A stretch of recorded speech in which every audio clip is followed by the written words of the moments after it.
Afternoon বন্ধুরা। তো এই দেখো আজকে দুপুরে রান্না হচ্ছে। এখানে কাটাপোনা মাছ আছে, এখানে মাছ ভাজা করছে এখানে। আর এখানে মাছটা ভাজা হয়েই এসছে। আর এদিকে ভাত উপর দিয়ে দিয়েছি। আর এখানে এনেছে শিঙি মাছ। এখানে হবে কাঁচকলা, পেঁপে থাকলে ভালো হতো, কাঁচকলা ঝিঙে ডাঁটা দিয়ে আলু দিয়ে ঝোল হবে। যেহেতু গরম পড়েছে তো গরমের জন্যে এই ঝোল হচ্ছে।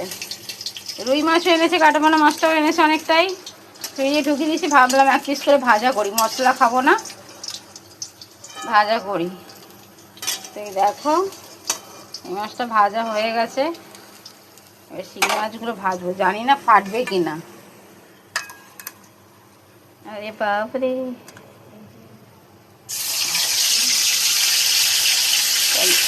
এই হলো আজকে দুপুরের মেনু।